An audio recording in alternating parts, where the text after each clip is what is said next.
¿Qué tal, amigas, amigos? Es un placer estar con ustedes una vez más. Una alegría y también gratitud al Señor por estos momentos que podemos compartir con la palabra de Dios para hoy. Si me acompaña la lectura, dice así: Hiram, rey de Tiro, envió también sus siervos a Salomón, luego que oyó que lo habían ungido por rey en lugar de su padre, porque Hiram siempre había amado a David. Entonces Salomón envió a decir a Hiram: tú sabes que mi padre David no pudo edificar casa al nombre de Jehová su Dios por las guerras que le rodearon, hasta que Jehová puso sus enemigos bajo las plantas de sus pies.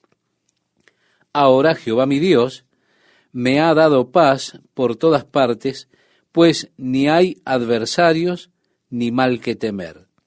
Yo, por tanto, he determinado ahora edificar casa al nombre de Jehová mi Dios, según lo que Jehová habló a David mi padre, diciendo: tu hijo, a quien yo pondré en lugar tuyo en tu trono, él edificará casa a mi nombre.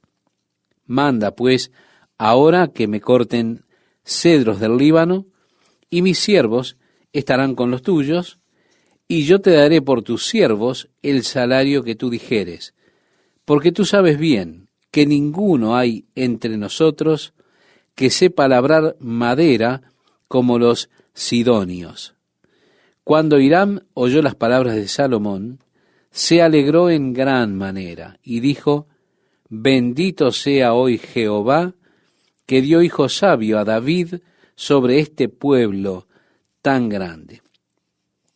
Así que vemos allí que se alegró Hiram de que Salomón tuviera tanta sabiduría cuando comenzó a reinar en lugar de su padre David. Y continúa diciendo: y envió Hiram a decir a Salomón: he oído lo que me mandaste a decir, yo haré todo lo que te plazca acerca de la madera de cedro y la madera de ciprés. Mis siervos la llevarán desde el Líbano al mar, y la enviaré en balsas por mar hasta el lugar que tú me señales, y allí se desatará, y tú la tomarás, y tú cumplirás mi deseo al dar de comer a mi familia. Es decir, ellos hicieron un arreglo en el cual ellos tendrían estas grandes balsas, habrían de cortar los árboles allí del Líbano. El Líbano solía estar cubierto con bosques de cedro, cedros muy preciados.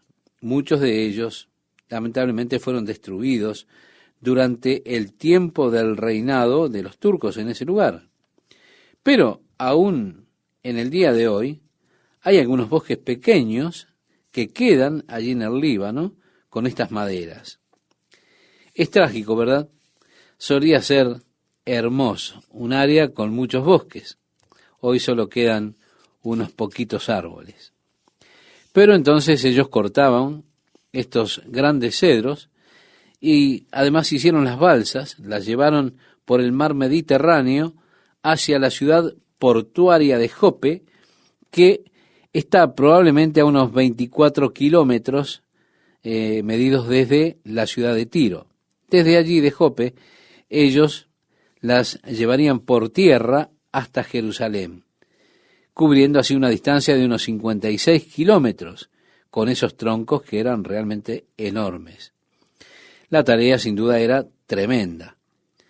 Por estos troncos él debía pagarle a Hiram con comida para cuidar de estos hombres que estaban cortando la madera de los bosques. En el versículo 10 nos dice: dio pues Hiram a Salomón madera de cedro y madera de ciprés, toda la que quiso. Y Salomón daba a Hiram 20,000 coros de trigo para el sustento de su familia y 20 coros de aceite puro.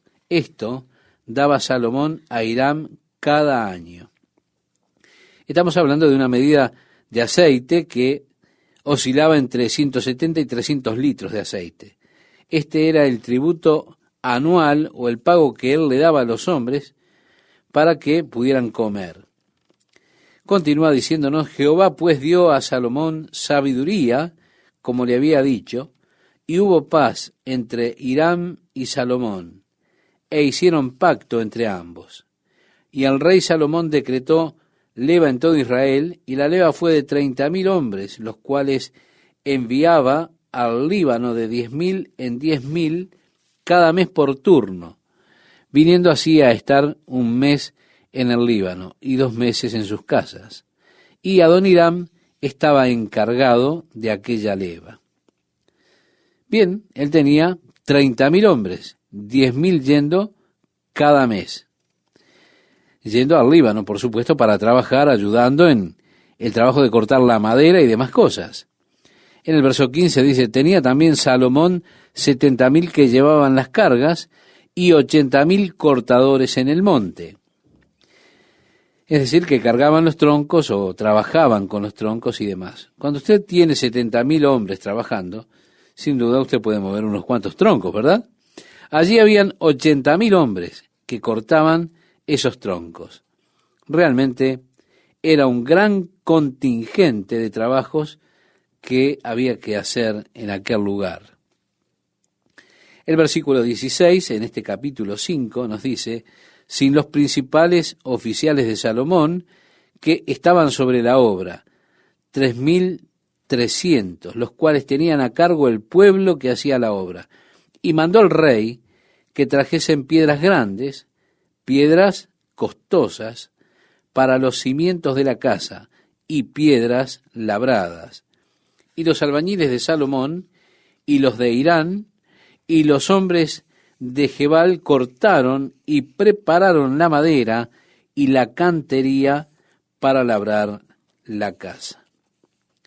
Cerca de la puerta de Herodes, estimado oyente, en Jerusalén, en el día de hoy, se encuentra una cueva que va por debajo del muro. Usted puede ir allí por debajo de la ciudad de Jerusalén hacia las canteras de Salomón y puede ver muchas de las piedras que fueron excavadas para los muros de la ciudad de Jerusalén durante el tiempo de Salomón, precisamente, para la casa de Salomón y para el templo.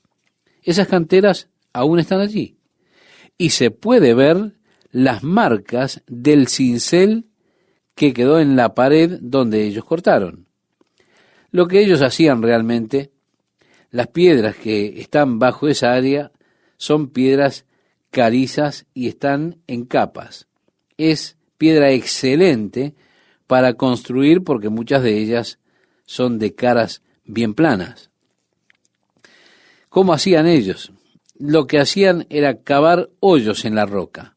Después colocaban ramas de madera dentro de esos hoyos, las empapaban con agua y las ramas de madera se expandían y así rompían la roca. Siempre se encuentra algo interesante que ver en Jerusalén, ¿verdad? Y allí están las canteras de Salomón, justo a la derecha de la puerta de Herodes, entre la puerta de Herodes y la puerta de Damasco. Si alguna vez usted va por allí, debería ir a ver estas canteras de Salomón. Son ellas realmente fascinantes, porque allí es donde la roca fue excavada y extraída. Luego, por supuesto, ellos la cortaban. También es interesante que en el día de hoy en Jerusalén hay un decreto de la ciudad que todas las construcciones de Jerusalén se deben hacer de lo que ellos llaman la piedra de Jerusalén. Es así que aunque ellos construyan los edificios con concreto o hormigón, como le llamamos, ellos deben colocar también una capa sobre toda la construcción con esta piedra llamada la piedra de Jerusalén. La piedra de Jerusalén es realmente una piedra hermosa. Tiene la capacidad con el sol de la mañana de lucir casi como el oro. Por eso es que Jerusalén es llamada la ciudad de oro. ¿Por qué? Porque cuando sale el sol, con sus primeros rayos, al dar sobre estas piedras, o incluso antes, toman un matiz dorado todas las piedras. Es absolutamente hermoso. Y al cortar la piedra y al darle forma, le daban forma a las piedras tan delicadamente que ellos no tenían que utilizar mortero para colocarlas juntas. Los bloques encajaban perfectamente uno sobre el otro.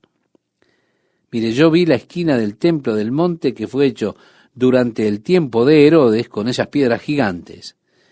Se dice que Salomón tenía algunas piedras talladas y algunas de ellas de unos 8 codos. Es decir, habían también algunas de ellas de 5 codos. Es un buen tamaño realmente. En los días de Salomón, 8 codos era una piedra de unos 3 o 4 metros. Pero Herodes utilizó piedras que eran de 11 metros de largo, por 1,5 metros de alto y 2 metros de ancho. Ellos estimaban que su peso oscilaba entre 80 y 100 toneladas, es decir, estamos hablando de 80 a 100.000 kilos. Estas piedras están tan exactamente cortadas que si yo tomara un cuchillo para intentar insertarlo en medio de ellas, no podría. ¿Imagina usted cuánto trabajo llevó picar eso? Esta es la clase de cosas en las que yo pienso. ¿Cuánto tiempo le llevó a una persona trabajar con el cincel para que esto quedara tan, pero tan liso? ¿Se da cuenta? Ellos solo trabajaban con cinceles, tenían herramientas manuales. No habían las herramientas mecánicas que tenemos hoy. Era solo trabajar con cincel. Lo interesante es que hoy usted puede ver a estos hombres ancianos alrededor de Jerusalén, sentados allí en la tierra o de rodillas. Ellos están picando piedras. Aún hoy es un arte que se mantiene debido a este decreto que hay en la ciudad de que todos los edificios deben estar al menos forrados con la piedra de Jerusalén. Salomón ordenó estas piedras y por supuesto todo el material. En el capítulo 6 comienza la construcción del templo. Y nos dice, en el año 480, después que los hijos de Israel salieron de Egipto, el 4º año del principio del reino de Salomón sobre Israel, en el mes de Sif, que es el mes segundo, comenzó él a edificar la casa de Jehová. La casa que el rey Salomón edificó a Jehová tenía 60 codos de largo y 20 de ancho y 30 codos de alto. Podríamos decir que esto es bastante alto para un edificio. Por supuesto, tenía una parte dividida, tenía puertas en ese momento en el lugar santísimo. Las puertas eran de madera de olivo tallada y cubiertas de oro. Al llegar al capítulo 6 comienza a darle la descripción del templo que ellos estaban construyendo. En el versículo 7 se nos dice, y cuando se edificó la casa, la fabricaron de piedras que traían ya acabadas, de tal manera que cuando la edificaban, ni martillos, ni hachas se oyeron en la casa, ni ningún otro instrumento de hierro. Todo el tallado, estimado oyente, todo el tallado de las piedras fue realizado en la cantera, la cual estaba, por supuesto, debajo de la ciudad. Ellos cortaban las piedras en su tamaño, el tamaño que necesitaban, allí en ese lugar, luego las traían y solamente las colocaban. Así que usted puede imaginar que no había ruido de martillo ni de ninguna herramienta de hierro mientras se construía el templo. Nuevamente en el versículo 11 tenemos, y vino palabra de Jehová a Salomón diciendo, con relación a esta casa que tú edificas, y nuevamente encontramos allí algo condicional, si anduvieres en mis estatutos, e hicieres mis decretos, y guardares todos mis mandamientos, andando en ellos, yo cumpliré contigo mi palabra que hablé a David tu padre, y habitaré en ella en medio de los hijos de Israel, y no dejaré a mi pueblo Israel. Tenemos allí la promesa de Dios, pero es una promesa condicionada, ¿verdad? Una promesa que le hace a Dios con condiciones, que Dios habría de morar allí en medio del pueblo. Ahora, ellos no construyeron templos en los cuales adorar, o sea, templos donde congregarse para adorar. El templo y la idea del templo era que hubiese un lugar donde Dios pudiese morar. David dijo, no está bien que yo habite en esta casa que es de cedro y Dios aún habite en una carpa. Haré una casa para Dios. Cuando nosotros construimos los templos, pensamos en acomodar a las personas para poder reunirnos y así poder adorar a Dios, estudiar su palabra, crecer en nuestro conocimiento y entendimiento de Dios, pero en aquellos días no era así. En su construcción del templo, la idea era construir una casa para Dios, y las personas comunes no estaban autorizadas a entrar en su interior, a estar adentro. Solamente los sacerdotes estaban autorizados para entrar en el templo, pero las personas en general no tenían autorización para entrar dentro del edificio. Estaban los pórticos donde ellos podían estar, pero dentro del edificio mismo solamente los sacerdotes podían estar.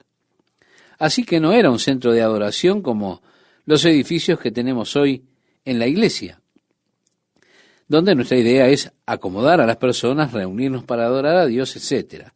La idea de ellos era construir una casa para que Dios morara dentro de ella. Luego, cuando Salomón termina el templo, él vio cuán necio había sido todo. Él dijo, he aquí que los cielos de los cielos no te pueden contener. Pero luego, cuando Salomón terminó el templo, vio cuán insuficiente era todo. Él dijo, he aquí que los cielos de los cielos no te pueden contener. Cuanto menos esta casa que yo he edificado. Nosotros sabemos que el Altísimo no habita en templos hechos de mano, dice en el libro de los Hechos, en el capítulo 7, versículo 48. Pero Él habita, por supuesto, en nuestros corazones, en nuestras vidas. Él que llena el universo, también llena nuestro corazón. Porque nuestro cuerpo se ha vuelto templo del Espíritu Santo. Es el lugar de la morada de Dios, el lugar de la morada del Espíritu de Dios, en mí, en nosotros los cristianos. Así que nosotros no necesitamos construir templos para que Dios more en ellos. Nosotros construimos lugares donde poder reunirnos para conocer de Dios, para adorarle, alabarle y demás. Dios dice, yo moraré entre mi pueblo.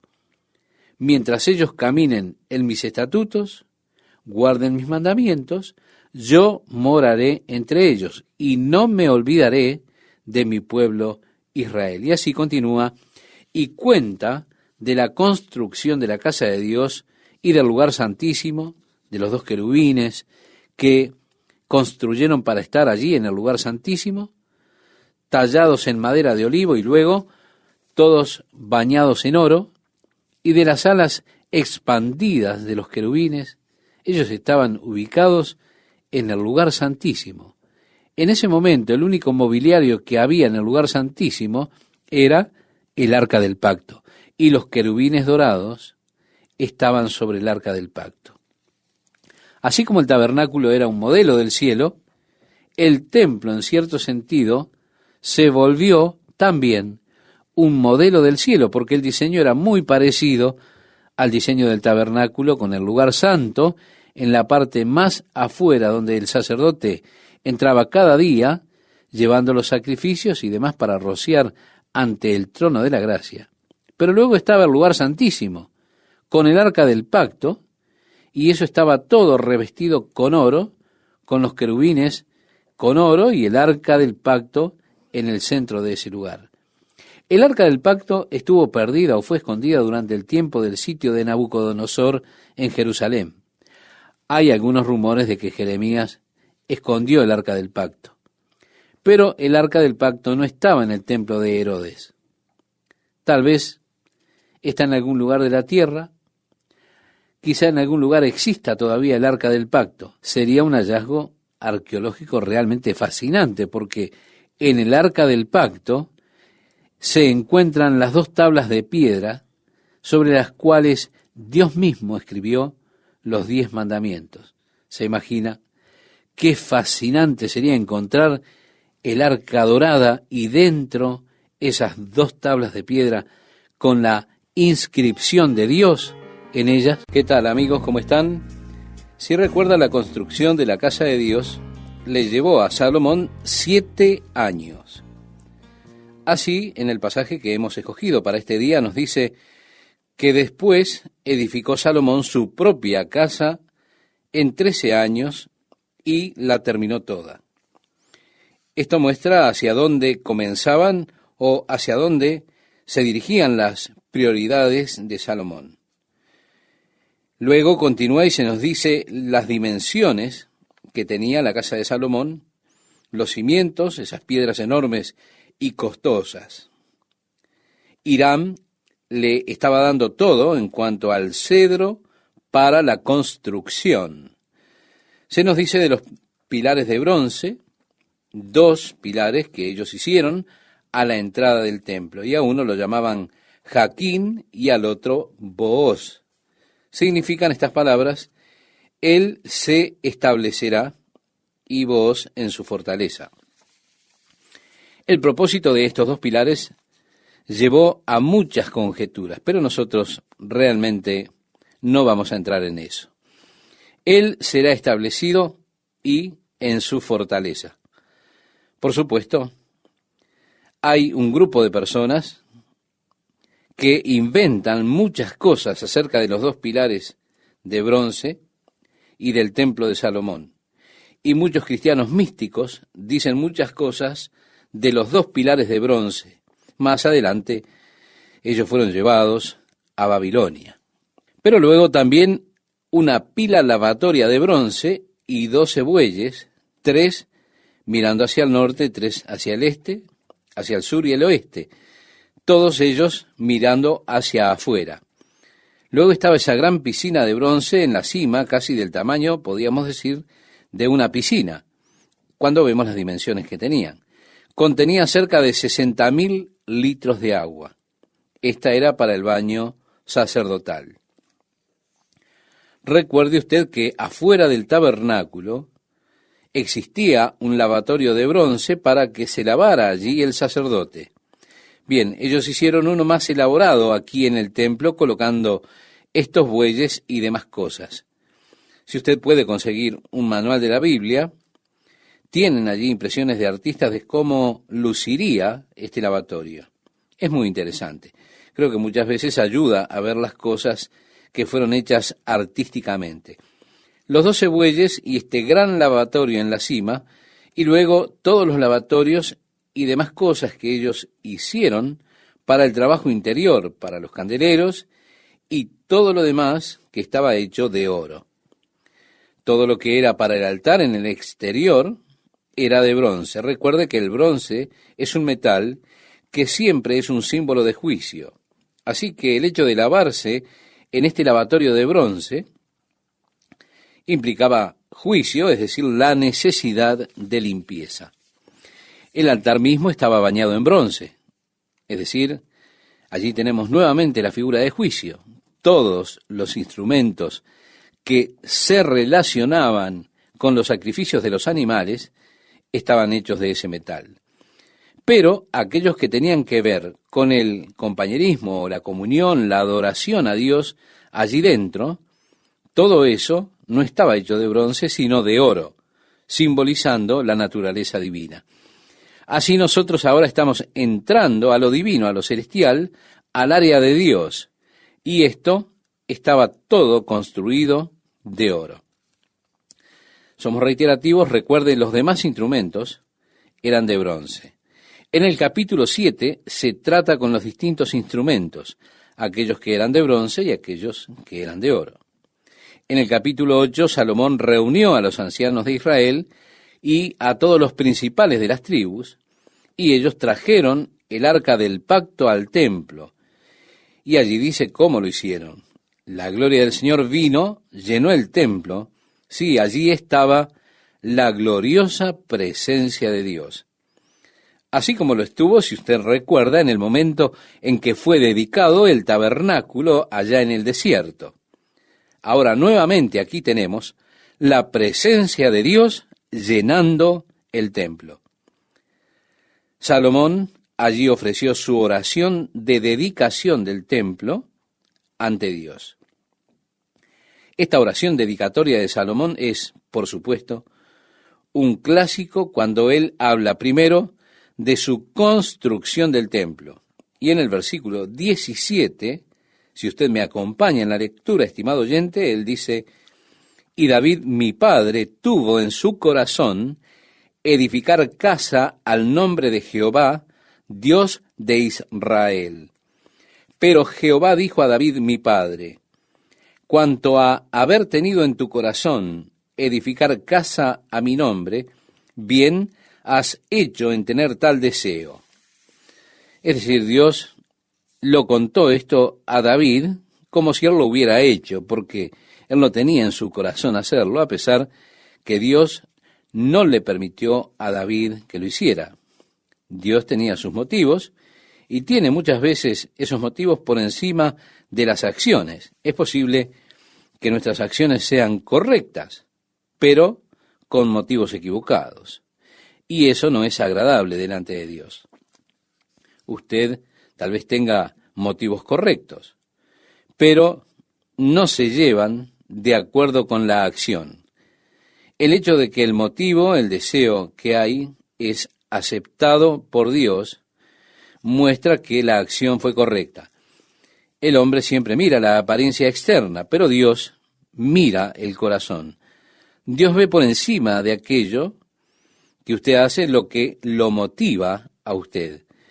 Eso que está en su corazón, que quiere hacer, eso es lo que Dios cuenta. Lo que está en su corazón, lo que usted quiere hacer.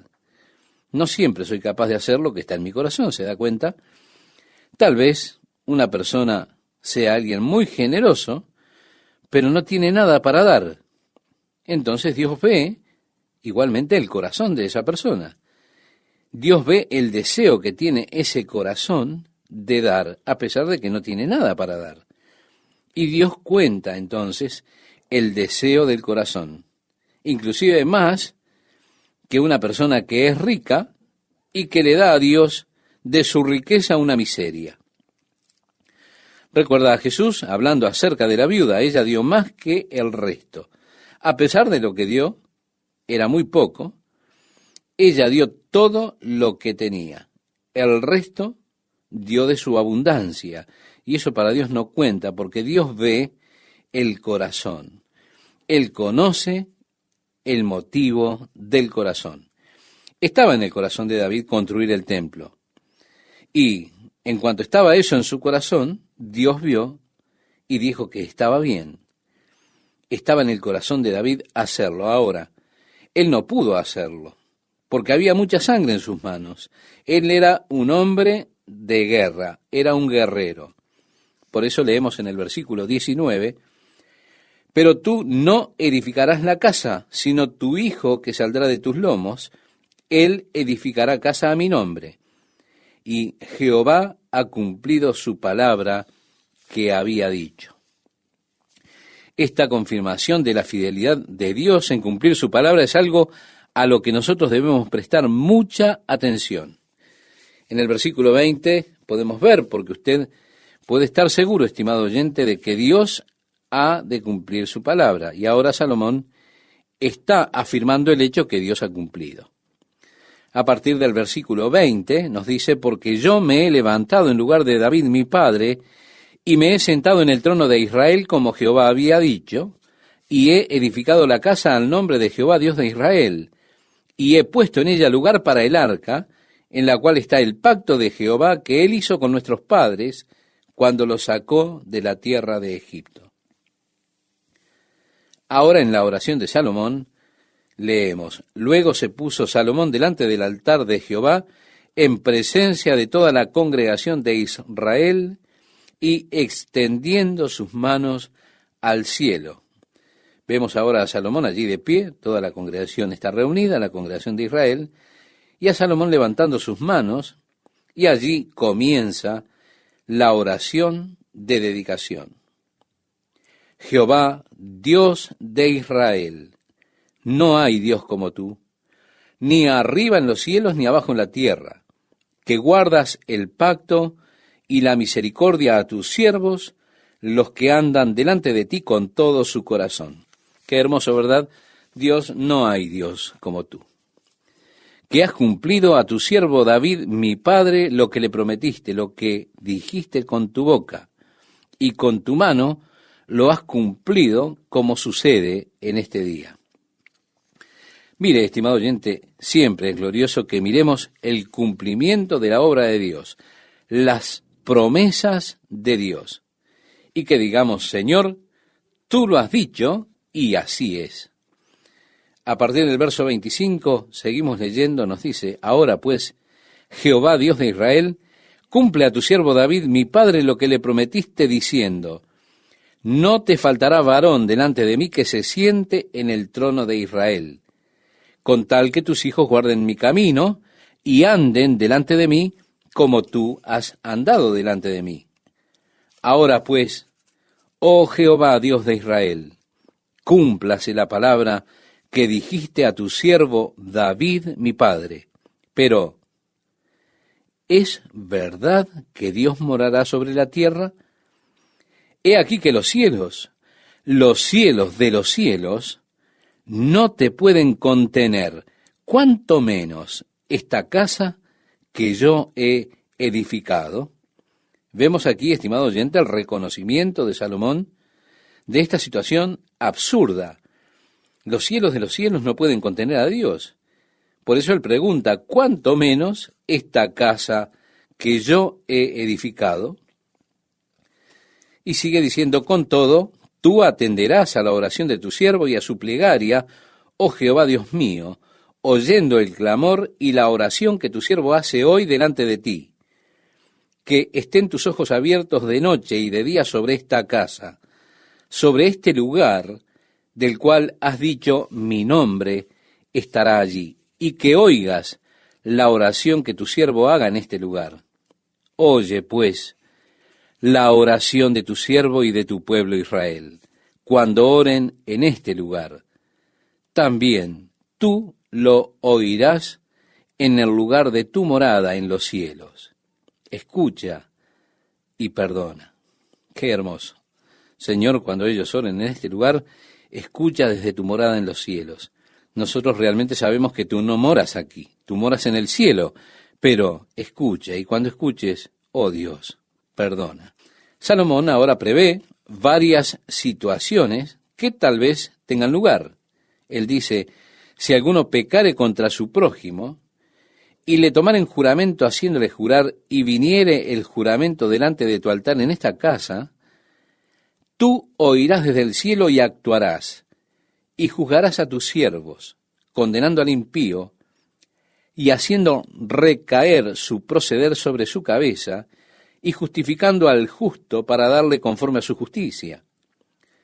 Si tu pueblo Israel fuere derrotado delante de sus enemigos por haber pecado contra ti, y se volvieren a ti y confesaren tu nombre, y oraren, y te rogaren y suplicaren en esta casa, tú oirás en los cielos, y perdonarás el pecado de tu pueblo Israel, y los volverás a la tierra que diste a sus padres.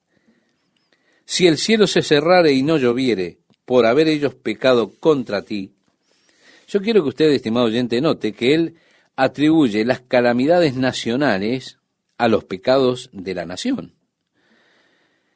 Dice un proverbio, la justicia engrandece a la nación, mas el pecado es afrenta de las naciones. En Proverbios 14:34 usted puede encontrar este pasaje. Las calamidades nacionales son el resultado de los pecados de las personas que integran esa nación. Qué buena pregunta tenemos para hacernos, ¿verdad? ¿Qué es lo que está haciendo nuestra nación? Salomón continúa diciendo, enseñándoles el buen camino en que anden, y darás lluvia sobre tu tierra, la cual diste a tu pueblo por heredad. Si en la tierra hubiere hambre, pestilencia, tizoncillo, añublo, langosta o pulgón, si sus enemigos los sitiaren en la tierra en donde habiten, cualquier plaga o enfermedad que sea, toda oración y toda súplica que hiciere cualquier hombre o todo tu pueblo Israel, cuando cualquiera sintiere la plaga en su corazón y extendiere sus manos a esta casa, tú oirás en los cielos, en el lugar de tu morada, y perdonarás, y actuarás, y darás a cada uno conforme a sus caminos, cuyo corazón tú conoces, porque sólo tú conoces el corazón de todos los hijos de los hombres. Como decíamos antes, Dios mira el corazón. Si tu pueblo saliere en batalla contra sus enemigos por el camino que tú les mandes, y oraren a Jehová con el rostro hacia la ciudad que tú elegiste, y hacia la casa que yo edifiqué a tu nombre, tú oirás en los cielos su oración y su súplica, y les harás justicia. Recuerde, por supuesto, aquí continúa diciendo, si pecaren contra ti, porque no hay hombre que no peque, y estuvieres airado contra ellos, y los entregares delante del enemigo para que los cautive y lleve a tierra enemiga, sea lejos o cerca, y ellos volvieren en sí en la tierra donde fueron cautivos, si se convirtieren y oraren a ti en la tierra de los que los cautivaron y dijeren, pecamos, hemos hecho lo malo, hemos cometido impiedad, y si se convirtieren a ti de todo su corazón y de toda su alma en la tierra de sus enemigos, que los hubieren llevado cautivos, y oraren a ti con el rostro hacia su tierra que tú diste a sus padres, y hacia la ciudad que tú elegiste, y la casa que yo he edificado a tu nombre, tú oirás en los cielos, en el lugar de tu morada, su oración y su súplica, y les harás justicia. Yo quiero, estimado oyente, que usted recuerde algo que quizá conoce. Más adelante en el libro de Daniel, le vemos allí que él estaba cautivo en la tierra de Babilonia. Luego del imperio medo-persa, se había vuelto en aquel lugar el imperio babilónico. Darío fue engañado para firmar un decreto de que si alguno hacía alguna petición a alguien que no fuera al rey Darío por un periodo de 30 días, esa persona sería echada al foso de los leones. Si usted recuerda la historia, Daniel fue a su casa y, como era su costumbre, abrió la ventana hacia Jerusalén y oró al Señor. Sin duda él estaba recordando lo que Salomón había orado, cuando dijo, Señor, si ellos son cautivos en la tierra y se vuelven hacia este lugar a orar, escucha. Antes que esto, la oración de Daniel en el 9º capítulo es algo hermoso realmente, y sería muy bueno que usted la considerara, porque nuevamente Daniel estaba pensando en esta misma oración de Salomón, porque cuando ora Daniel, su oración era una confesión de pecado. Él decía precisamente lo que mencionaba Salomón, Señor, hemos pecado contra ti, hemos actuado neciamente. Y él está confesando el pecado como Salomón lo había dicho. Señor, si ellos están en cautividad y confiesan sus pecados, pues Daniel estaba siguiendo el patrón que Salomón había establecido en esta oración de dedicación del templo. Él estaba dirigiendo su oración hacia Jerusalén, confesando los pecados y pidiendo perdón a Dios y la ayuda de Dios. Vemos así que Daniel, un hermoso hombre, él era un hombre de la palabra de Dios. Él conocía la palabra de Dios, conocía las profecías de Jeremías. Él sabía que el tiempo de cautividad terminaría y siguiendo este patrón de la oración de Salomón, Daniel oró al Señor en la cautividad de Babilonia y Dios escuchó y fueron librados de la cautividad. Cuando Salomón hizo esta oración, Dios le contestó, y la respuesta de Salomón es a veces mencionada por sí misma y fuera de contexto. En 2 de Crónicas, capítulo 7, versículo 14, la respuesta del Señor a Salomón fue, si se humillare mi pueblo, sobre el cual mi nombre es invocado, y oraren y buscaren mi rostro, y se convirtieren de sus malos caminos, entonces yo oiré desde los cielos y perdonaré sus pecados y sanaré su tierra. Esta fue la respuesta de Dios a la oración de dedicación de Salomón. Hablaremos más de esto cuando lleguemos al libro de Segunda de Crónicas. Yendo adelante en el tiempo, usted puede dar lectura al capítulo 8 desde el versículo 55 al 61 y encontrará que Salomón le encarga a las personas que sea perfecto el corazón para con Jehová nuestro Dios, andando en sus estatutos. Y así fue que ellos ofrecieron los sacrificios ante el Señor, sacrificios de ofrendas de paz, 22,000 bueyes y 120,000 ovejas. Yo creo que esta debe ser la barbacoa o el asado más grande registrado en un tiempo de fiesta y regocijo ante el Señor, cuando terminaron la casa y la dedicaron al Señor. El verso 64 dice: aquel mismo día santificó al rey el medio del atrio, lo declaró santo, porque él no tenía suficiente espacio para cocinar toda la carne allí en el área que había para los sacrificios. Así que ellos santificaron toda esa área y ofrecieron las ofrendas quemadas y demás por todo ese lugar allí. El verso 65 dice: en aquel tiempo Salomón hizo fiesta, y con él todo Israel, una gran congregación, desde donde entran en Hamat hasta el río de Egipto, delante de Jehová nuestro Dios, por 7 días, y aún por otros 7 días, es decir, por 14 días. Y al 8º día despidió al pueblo, y ellos, bendiciendo al rey, se fueron a sus moradas, alegres y gozosos de corazón, por todos los beneficios que Jehová había hecho a David su siervo y a su pueblo Israel. Estimado oyente, concluyendo, vemos que esta es la forma en que las personas siempre deberían dejar la presencia de Dios. Deberían salir gozosos y alegres de corazón. Es la actitud apropiada.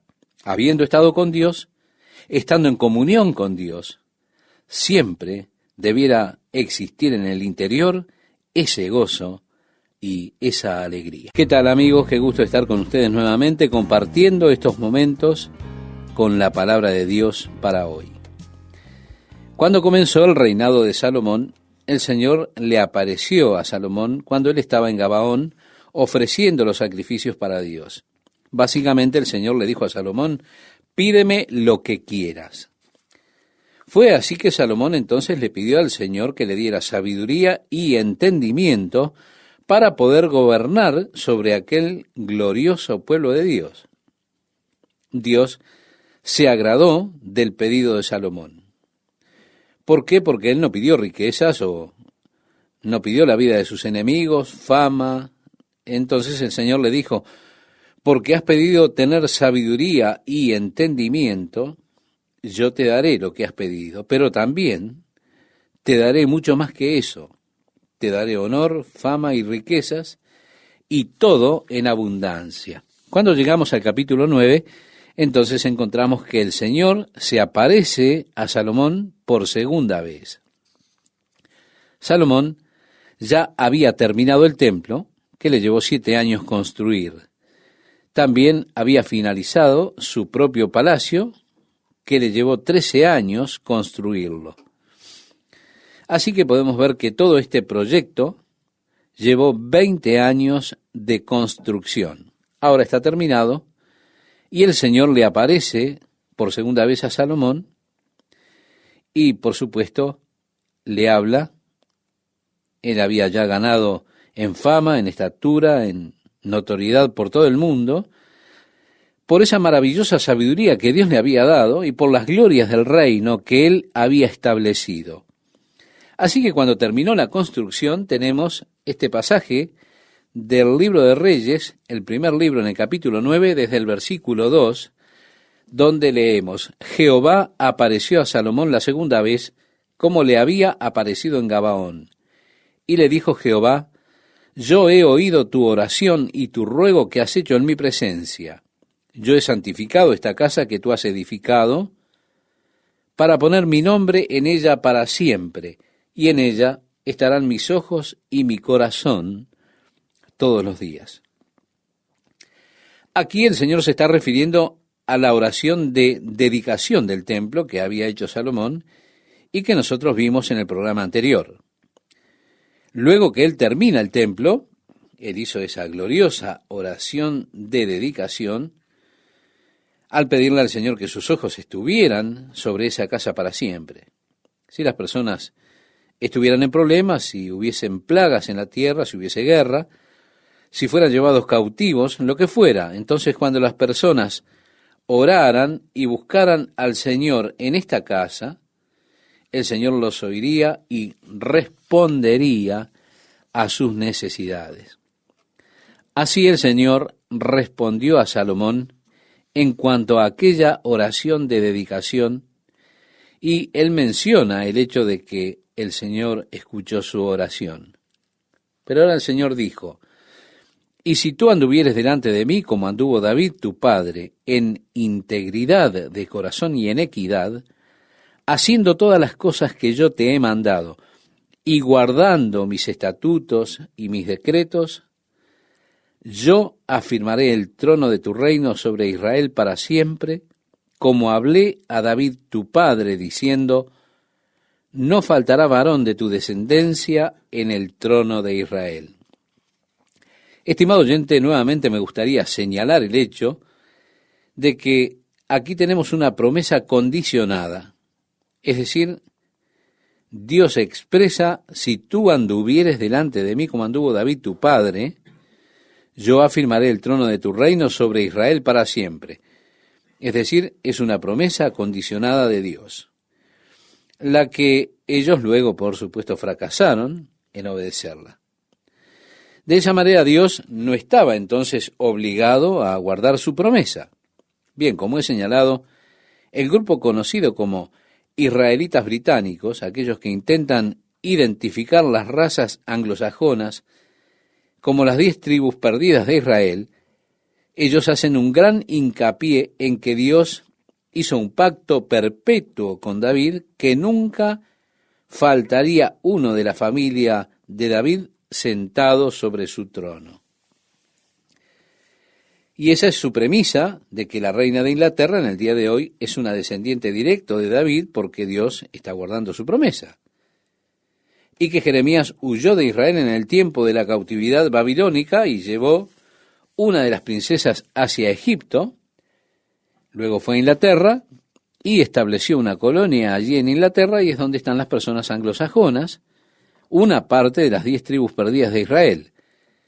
Ellos tienen muchas cosas por las que intentan probar esto. Pero la promesa de Dios a Salomón era una promesa condicionada. Las condiciones las puso Dios, las cuales, por supuesto, Salomón fracasó en guardarlas. El Señor dijo más: si obstinadamente os apartareis de mí vosotros y vuestros hijos, y no guardareis mis mandamientos y mis estatutos que yo he puesto delante de vosotros, sino que fuereis y sirviereis a dioses ajenos y los adorareis, yo cortaré a Israel de sobre la faz de la tierra que les he entregado, y esta casa que he santificado a mi nombre, yo la echaré de delante de mí, e Israel será por proverbio y refrán a todos los pueblos. Y esta casa que estaba en estima, cualquiera que pase por ella se asombrará y se burlará y dirá: ¿por qué ha hecho así Jehová a esta tierra y a esta casa? Y dirán: por cuanto dejaron a Jehová su Dios, que había sacado a sus padres de tierra de Egipto, y echaron mano a dioses ajenos, y los adoraron y los sirvieron. Por eso ha traído Jehová sobre ellos todo este mal. Reitero, estimado oyente, la promesa de Dios es una promesa condicional. Si tú me obedeces, si tú me sigues, entonces nunca faltará uno de tu familia sentado sobre el trono. Pero si tú o tus hijos me abandonan, entonces Israel será cortado de su tierra. Fue así que, debido a que ellos abandonaron al Señor, ellos fueron sacados de su tierra. Dios guardó la palabra que le dio a Salomón. Me gustaría señalar algo en este punto, y es que muchas veces se nos presentan a nosotros advertencias de parte del Señor en varias maneras. Muchas veces cuando Dios habla, nosotros pensamos, oh, no es necesario que me hables esto, Señor, tú sabes. En este asunto yo no tengo problemas. Pero, estimado oyente, permítame sugerirle que cuando sea que Dios le hable, acerca de cualquier asunto de su vida, usted escúchelo cuidadosamente, porque Dios no desperdicia palabras. Y si Él le habla a usted acerca de algún asunto en su vida, usted puede estar seguro que ese asunto es precisamente donde usted ha de enfrentar problemas en el camino. Estoy seguro que allí está Salomón, él ha dedicado el templo. Eso ha sido una experiencia totalmente emocionante. Ellos tenían esa gran cantidad de sacrificios, estaban gozosos, adorando al Señor, alabando a Jehová, un tiempo glorioso de adoración y regocijo. Ahora el Señor viene y Salomón está allí y ha orado. El Señor está hablándole y diciéndole a Salomón, si tú me sigues, entonces yo estableceré tu trono, pero si me olvidas y comienzas a adorar a otros dioses, y créame, yo estoy seguro que a esta altura Salomón está diciendo, Señor, tú no necesitas decirme eso. Oh, Señor, ¿cómo podría yo hacer eso? ¿Se da cuenta? A lo largo de las Escrituras es interesante cómo es que el Señor siempre parece advertir a las personas en esas áreas donde ellas serán probadas más adelante en el camino. Por eso le decía, estimado oyente, preste atención cuando Dios le habla a usted. No importa cuán remoto le parezca ese momento. Es decir, que usted pueda ser tentado o tener problemas en ese tema, en ese asunto. No importa cuán confiado esté usted en esa área en particular. Si Dios le habla a usted acerca de eso, de ese particular en su vida, sea cuidadoso y escúchelo. La Biblia dice en 1 Corintios capítulo 10, versículo 13, así que el que piensa estar firme, mire que no caiga. Vea usted, donde yo estoy confiado y pienso, bueno, no tengo que preocuparme por esto. Es precisamente el área donde soy propenso a confiar en mí mismo. El apóstol Pablo decía, cuando soy fuerte, entonces soy débil. Y me gloriaré más bien en mis debilidades para que repose sobre mí el poder de Cristo. Esto lo decía también en 2 Corintios capítulo 12, versículo 9.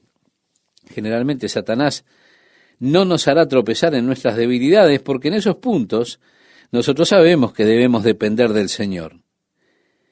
Es mucho más común que una persona caiga en aquella área donde se tiene más confianza. Él se siente que es muy fuerte y se siente confiado en ese particular. Pues precisamente ese es el área donde Satanás más seguido nos hace caer. Así que quiero ser reiterativo. Estimado oyente, escuche cuando Dios le habla. No importa cuán innecesario le parezca a usted en ese momento en particular. El Señor sabe de lo que le está hablando. Siguiendo adelante con nuestro estudio, sucedió que pasó el tiempo después que Salomón construyó la casa y demás. Hiram, el rey de Tiro, había provisto para el amoblamiento con todos los árboles de cedro, con oro, de acuerdo a todos sus deseos. Así Salomón le dio a él 20 ciudades del área superior de Galilea y alrededor del mar de Galilea. En el versículo 12 nos dice, y salió Hiram de Tiro para ver las ciudades que Salomón le había dado y no le gustaron. Yo no entiendo porque es un área realmente muy hermosa. Aún así, dice que Hiram estaba desconforme con esas ciudades que Salomón le dio. El verso 13 leemos, y dijo, ¿qué ciudades son estas que me has dado, hermano? Y les puso por nombre la tierra de Kabul, es decir, descontento. E Irán había enviado al rey 120 talentos de oro. Esta es la razón de la leva que el rey Salomón impuso para edificar la casa de Jehová y su propia casa, y Milo y el muro de Jerusalén, y Azor, Megiddo y Geser. Su suegro, de hecho, para darle un presente, envió sus tropas, tomó Geser y se la dio a Salomón como un presente. Se nos dice de las ciudades que Salomón estableció y construyó, las ciudades para almacenar todos sus bienes, sus caballos, sus carruajes y demás cosas. Yo quiero que recuerde usted que Salomón tenía 40.000 caballos. Así él hizo esclavos del resto de las personas que vivían en la tierra antes de que los hijos de Israel llegaran. Pero a los israelitas él no los hizo esclavos. Así Salomón luego construyó una ciudad especial para la hija del faraón. Evidentemente a ella no le preocupaba mucho Jerusalén, así que él le construyó una ciudad para ella. Esa era la ciudad de Milo. En el verso 25 nos dice, y ofrecía a Salomón 3 veces cada año holocaustos y sacrificios de paz sobre el altar que él edificó a Jehová, y quemaba incienso sobre el que estaba delante de Jehová después que la casa fue terminada. Hizo también el rey Salomón naves en Esión-Geber, que está junto a Elot, en la ribera del Mar Rojo, en la tierra de Edom. Sin duda estos holocaustos y sacrificios eran en los días de gran fiesta. Las naves irían hasta África, donde ellos recogían el oro y lo llevaban. Salomón embelleció de oro todos los alrededores de Israel. Se convirtió Jerusalén en la capital dorada del mundo. La plata, se dice, era tan común como las rocas. Realmente ellos no le daban mucho valor a la plata. Continuando nuestra lectura, nos dice, oyendo la reina de Sabá la fama que Salomón había alcanzado por el nombre de Jehová, vino a probarle con preguntas difíciles. Y vino a Jerusalén con un séquito muy grande, con camellos cargados de especias y oro en gran abundancia, y piedras preciosas. Y cuando vino a Salomón, le expuso todo lo que en su corazón tenía. Y Salomón le contestó todas sus preguntas, y nada hubo que el rey no le contestase. Y cuando la reina de Sabá vio toda la sabiduría de Salomón y la casa que había edificado, asimismo la comida de su mesa, se quedó asombrada. Recordemos que la comida de la mesa de Salomón era fantástica. La comida de cada día tenía que ser para alimentar la casa de Salomón, 400 medidas de harina refinada, 600 medidas de comida, 10 bueyes gordos, 20 bueyes de las pasturas. Si usted recuerda, hablamos de esto ya. Y 20 de carne comercial, es decir, 20 bueyes de carne comercial, 100 ovejas, aparte de los ciervos, de las aves, entre otras cosas. Esto era cada día. Así que cuando la reina de Sabá vio todo esto, los siervos, su mesa, sin duda todo era de oro en su mesa, platos dorados, copas doradas, ella vio todo eso, ¿se da cuenta? El modo en que él ascendió a la casa de Dios y todo lo demás, amigo, ella quedó maravillada. Dice que se quedó asombrada. Es como si dijera, ¡wow! ¿Qué es esto? El relato bíblico expresa, y dijo al rey, verdad es lo que oí en mi tierra de tus cosas y de tu sabiduría, pero yo no lo creía hasta que he venido y mis ojos han visto que ni aún se me dijo la mitad. Es mayor tu sabiduría y bien que la fama que yo había oído. Bienaventurados tus hombres, dichosos estos tus siervos, que están continuamente delante de ti y oyen tu sabiduría. Jehová tu Dios, sea bendito que se agradó de ti para ponerte en el trono de Israel, porque Jehová ha amado siempre a Israel, te ha puesto por rey para que hagas derecho y justicia. Muy interesante. Ella ve todo allí y dice, hey, ellos no me dijeron todo lo que vieron. Yo no le creía cuando me decían lo que me decían, de lo que era esto aquí. Ellos ni siquiera me dijeron la mitad de toda la historia, pero esto es fantástico. Benditas estas personas que pueden sentarse aquí a escuchar tu sabiduría. Pero también luego dijo, Jehová tu Dios sea bendito. Sin duda, en ese momento de la vida de Salomón, él estaba caminando con el Señor honrando a Dios, porque ella vio la manera en que él ascendió al lugar de la adoración. Él aún estaba caminando rectamente. Jesús dijo, así alumbre vuestra luz delante de los hombres, para que vean vuestras obras buenas y glorifiquen a vuestro Padre que está en los cielos. Esto lo dijo en el Sermón del Monte, en el capítulo 5 de San Mateo, el versículo 16. Evidentemente, Salomón estaba haciendo esto porque cuando ella vio todo ese panorama, ella alabó a Dios diciendo, bendito sea Dios. Desafortunadamente, la desobediencia de Salomón a Dios provocó un decaimiento en su adoración y en su dedicación a Dios un poco más adelante. Salomón también estableció otros navíos para usar las aguas del Mediterráneo. El primer navío estaba en el área del Golfo Pérsico, iban hacia África, sobre la costa este de África, la costa de Marfil, y el otro navío fue hacia el Mediterráneo y cubrió el área del Mediterráneo, yendo hasta Inglaterra y trayendo pavos reales, oro, árboles extraños y demás cosas. Así Salomón tenía toda su gloria y riqueza y todo lo que llegaba.